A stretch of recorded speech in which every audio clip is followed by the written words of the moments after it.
يا أيها الذين آمنوا لا تقولوا راعنا وقولوا انظرنا واسمعوا وللكافرين عذاب أليم. ما يود الذين كفروا من أهل الكتاب ولا المشركين أن ينزل عليكم من خير من ربكم، والله يختص برحمته من يشاء، والله ذو الفضل العظيم. ما ننسخ من آية أو ننسها نأت بخير منها أو مثلها. ألم تعلم أن الله على كل شيء قدير؟ ألم تعلم أن الله له ملك السماوات والأرض وما لكم من دون الله من ولي ولا نصير؟ أم تريدون أن تسألوا رسولكم كما سئل موسى من قبل؟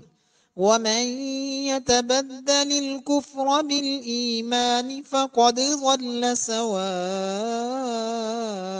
السبيل.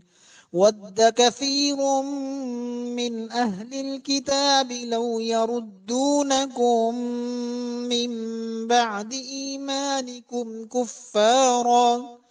كفارا حسدا من عند أنفسهم من بعد ما تبين لهم الحق، كفارا حسدا من عند أنفسهم من بعد ما تبين لهم الحق، فاعفوا واصفحوا حتى يأتي الله بأمره، إن الله على كل شيء قدير.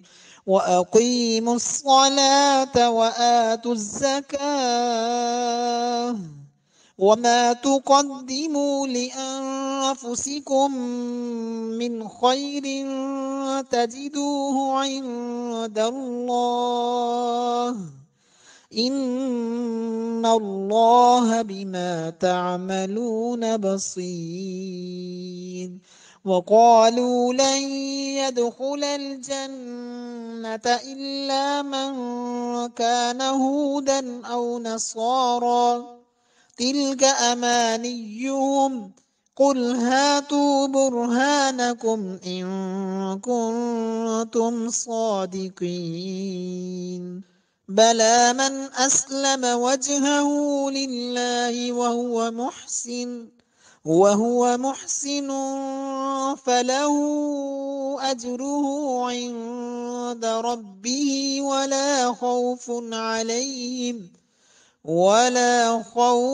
عليهم ولا هم يحزنون.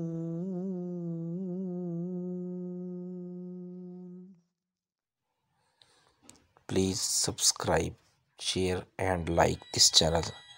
Thank you.